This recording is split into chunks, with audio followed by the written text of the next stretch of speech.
Dans cette vidéo, on va regarder la symétrie de fonctions, notamment ce que ça veut dire d'avoir une fonction paire ou une fonction impaire. À faire attention parce que si on parle d'une fonction paire, par exemple, on ne parle pas juste de l'exposant du coefficient dominant.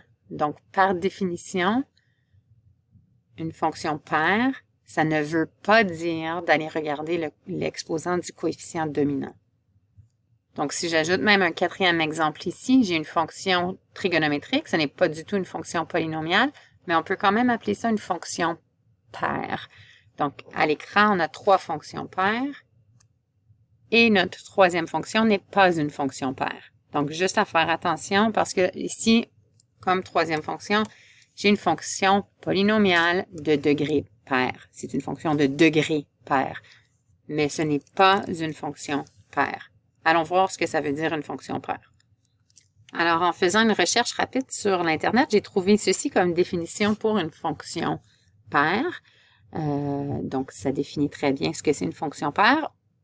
Sans nécessairement comprendre tout de suite, c'est ce qu'on va investiguer dans cette vidéo. Donc, on va aller voir pourquoi est-ce qu'on définit une fonction paire comme étant une fonction qui satisfait à f de moins x qui est égal à f de x. Donc, on va aller voir.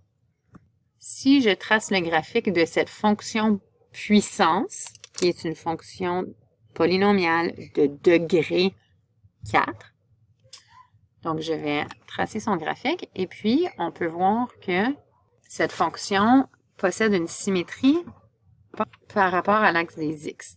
Donc si je faisais une réflexion par rapport, par rapport à l'axe des y. Donc si je faisais une réflexion par rapport à l'axe des y, alors on se souvient à partir du concept de transformation que quand j'ai f de moins x, ce qu'on est en train de faire, en effet, c'est une réflexion par rapport à l'axe des y.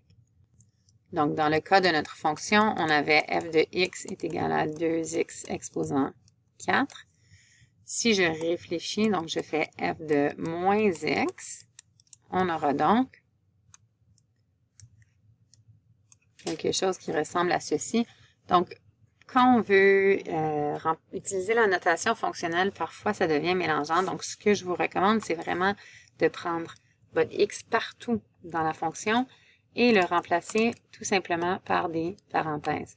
Donc, je commence d'abord par réécrire exactement la même équation et je remplace tous les x par des parenthèses.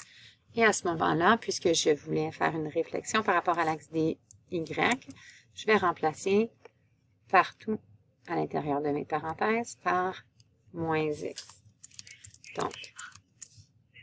Donc, dans cette fonction puissance, puisque j'avais un exposant paire, ce qui va arriver, c'est que mon négatif, en fait, si je le multiplie 4 fois, va devenir positif. Donc, ça devient de toute façon positif. Donc, f de moins x, ça donne que, hey, guess what? J'ai la même chose. Donc, on obtient donc f de x. Et comme dans la définition qu'on vient de voir, ici, f de moins x est égal à f de x. Donc, on voit que c'est une fonction qui est paire. On voit ce qui est important ici à l'écran, c'est cette définition-là d'une fonction paire. Donc, une fonction impaire, si on fait une réflexion par rapport à l'axe des y, elle est identique à ce qu'elle était originalement. Donc, quand f de moins x est égal à f de x. Donc, on l'a fait algébriquement. Je pourrais demander à Desmos de le faire pour moi. Donc, f de moins x, ça ressemble à quoi? On voit en fait que mon graphique mauve ici, si je l'éteins et je l'allume, on voit que c'est exactement la même chose. Donc, on se souvient, ça c'est une réflexion par rapport à l'axe des y. Donc, quand je fais une réflexion par rapport à l'axe des y, si mon graphique est le même, on a ce qu'on appelle une fonction paire. Et c'est pour ça que j'avais mis à l'écran aussi. Si j'avais cos de x et je fais cos de moins x, si je prends cos et je le réfléchis par rapport à l'axe des y, en fait, on obtient exactement la même fonction.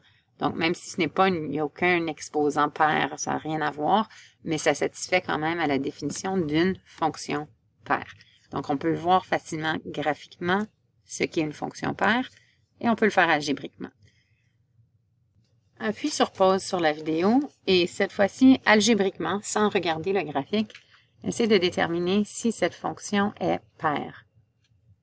Donc, on se souvient qu'une fonction est paire si elle a une symétrie par rapport à l'axe des Y, donc par réflexion.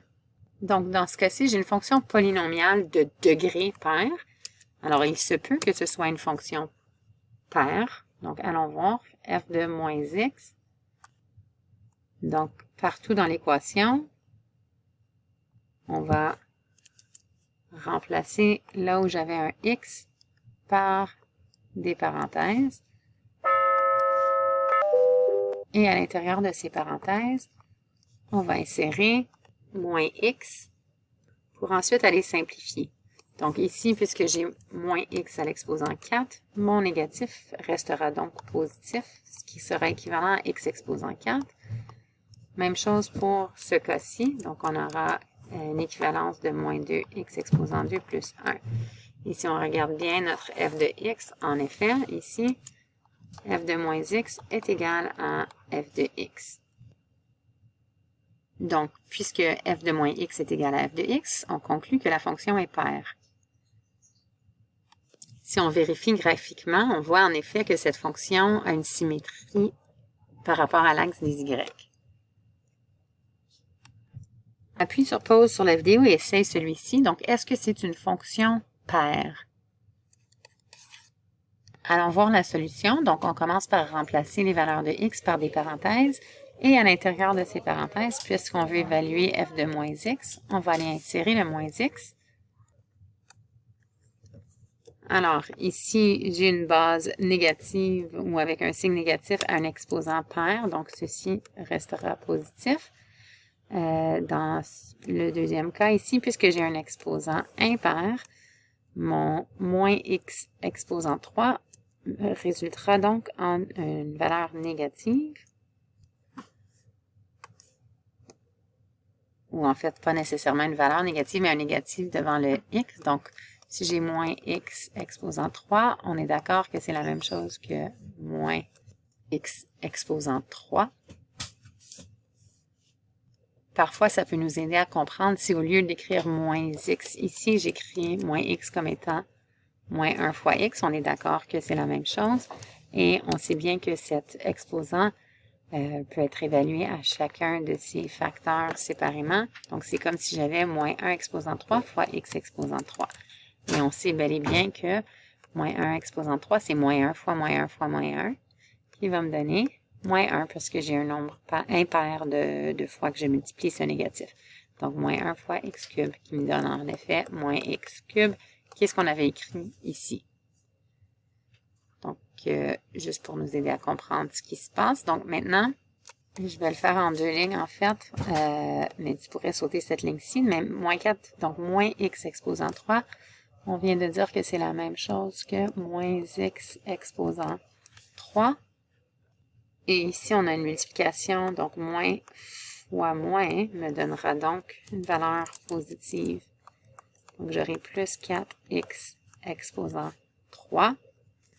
Donc, f de moins x ici n'est pas égal à f de x. Ça se ressemble, mais on avait un négatif ici, tandis que quand j'évalue f de moins x, j'ai une valeur positive qui sépare mes deux termes.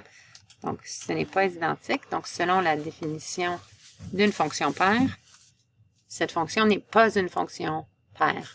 Donc, c'est une fonction polynomiale de degré paire, parce que le degré est 6. Mais ce n'est pas une fonction paire. Si on regarde son graphique, on voit qu'il n'y a aucune symétrie axiale. Si, encore une fois, on fait une recherche pour trouver la définition d'une fonction impaire, on retrouve cette définition-ci. Donc, une fonction est impaire lorsque f de moins x est égal à moins f de x. Donc, qu'est-ce que ça veut dire? Alors ici, j'ai une fonction polynomiale de degré 7. Plus spécifiquement, c'est une fonction puissance. Et on peut voir que si je fais une réflexion par rapport à l'axe des x, une réflexion par rapport à l'axe des y, donc ça c'est la réflexion par rapport à l'axe des y, on obtient ceci. Donc, je vais changer sa couleur pour qu'on puisse mieux voir. Alors, si je la réfléchis une fois, donc on voit déjà que ce n'est évidemment pas une fonction paire, mais si je fais une double symétrie, donc je vais réfléchir encore la fonction. Donc, on se souvient bien, je vais appeler celle-ci g de x. Donc, on se souvient bien, pour n'importe quelle fonction, par exemple g de x, si j'ai g de, ou moins g de x, c'est-à-dire, donc cet opérateur fait en sorte qu'on aura une réflexion par rapport à l'axe des x. Alors, si je fais subir une deuxième réflexion à ma fonction, et cette fois-ci, par rapport à l'axe des x, on voit bel et bien ici qu'on obtient le même graphique. OK? Donc, j'ai ma fonction originale, je la fais réfléchir par rapport à l'axe des y, je la fais ensuite réfléchir par rapport à l'axe des x, et on obtient la même fonction originale. C'est la même fonction. Donc, on dit que cette fonction est une fonction impaire. Alors, à faire attention, pas toutes les fonctions polynomiales de degré impair sont des fonctions impaires, selon la définition. Et ce n'est pas seulement une définition qui correspond aux fonctions polynomiales. Alors, par exemple, ici, si je fais réfléchir ma fonction par rapport à l'axe des y, on obtient ceci, et je peux la faire réfléchir encore une fois. Cette fois-ci, au lieu de la redéfinir comme comme g de x, je vais juste la faire réfléchir de cette façon-là. Donc, on voit qu'on obtient le même graphique que notre fonction originale. Donc, cette fonction serait donc une fonction impaire. Allons voir un dernier exemple dans cette vidéo. Allons donc voir cette fonction. Appuyez sur pause et essayez-le. On voit souvent cette définition d'une fonction impaire. Donc, une fonction est impaire si une réflexion par rapport à l'axe des x va donner une fonction identique si c'était une réflexion par rapport à l'axe des y. Souvent, c'est cette définition-ci que l'on voit. Moi, je préfère une autre parce que je trouve ça plus facile à comprendre. Donc, on peut soit ces deux formes sont équivalentes. Moi, je préfère la deuxième. Donc, une fonction est impaire si je lui fais subir une réflexion par rapport à l'axe des y et je lui fais subir une réflexion par rapport à l'axe des x, ça me donne le même graphique. Donc, je trouve ça plus facile de penser en termes de deux réflexions et d'écrire directement la définition de ma fonction impaire comme ça. On peut voir qu'en fait, si je divisais par moins 1 des deux côtés, on obtient exactement la même définition. Donc, encore une fois, si on fait une recherche, on voit plus souvent celle-ci. Moi, je préfère celle-ci. Je trouve que c'est plus logique quand on pense en termes des réflexions doubles. Donc, à toi de décider quelle définition tu veux utiliser. Les deux sont bonnes, puisqu'elles veulent dire la même chose. J'aime aussi le faire en deux étapes. Donc, je vais commencer par évaluer f de moins x. Je remplace tous mes x par des parenthèses. Et puis, en fait, ici, je sais que si f de x est égal à f de moins x, donc je me souviens que ça, c'est une réflexion par rapport à l'axe des y. Donc, ça veut dire que j'aurai une symétrie par rapport à l'axe des y. Je sais que ce serait une fonction paire. Puisque ma fonction, c'est une fonction polynomiale de degré impair, ce ne sera certainement pas une fonction paire. Mais on va quand même y aller en deux étapes. Donc, je commence par calculer ma réflexion par rapport à l'axe des y, ce qui va me donner ceci. Maintenant, je vais juste réécrire exactement la même chose et pour faciliter la compréhension, je vais le mettre en vert. Alors, deuxièmement, maintenant, ce que je veux faire, c'est que je veux calculer ma réflexion par rapport à l'axe des x. Donc, je vais le faire à droite ici. Je vais juste mettre de l'emphase. Donc, ce négatif, ce que ça va faire maintenant, ma deuxième réflexion, une réflexion par rapport à l'axe des x. Je vais prendre maintenant ma fonction f de moins x et je vais la mettre entre parenthèses pour mettre de l'emphase sur le fait que je fais moins tout ça qui est f de moins x. Donc, c'est ma deuxième réflexion. Les parenthèses sont importantes. Alors, j'ai juste maintenant à développer et on obtient ceci. On peut donc aller vérifier. J'avais f de x ici et j'ai maintenant moins f de moins x. Et on peut voir que, quoique ça se ressemble, c'est pas une fonction impaire. Parce que j'ai un positif ici et un négatif ici. Alors, on avait aussi conclu que c'était pas une fonction paire parce que f de x n'est pas égal à f de moins x. Alors, on conclut que ce n'est pas une fonction paire à cause de ça. Et suite à ma double réflexion, on voit que c'était pas égal non plus. Alors, on peut conclure que c'est ni l'une ni l'autre.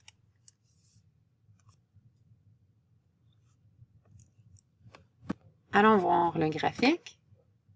Ici, on peut voir que si je faisais une réflexion par rapport à l'axe des x, une réflexion par rapport à l'axe des y, on obtiendrait ceci. Si je fais maintenant une deuxième réflexion par rapport à l'axe des x, on obtiendrait ça. Donc, ma double réflexion, en fait, ne me donne pas la fonction originale. Ce n'est pas une fonction impaire, même si c'est une fonction polynomiale de degré impair. Alors, comme conclusion, une fonction paire vérifie l'égalité f de moins x est égale à f de x pour toutes les valeurs de x de son domaine, et elle est symétrique par rapport à l'axe des y. Donc, une réflexion sur l'axe des y va lui donner le même graphique. Tandis qu'une fonction impaire vérifie l'égalité f de x égale à moins f de moins x, ou si on préfère, f de moins x est égal à moins f de x. C'est la même chose. Moi, je préfère celui-ci pour toutes les valeurs de x de son domaine, et elle est symétrique par rapport à l'origine. Alors, c'est tout pour cette leçon.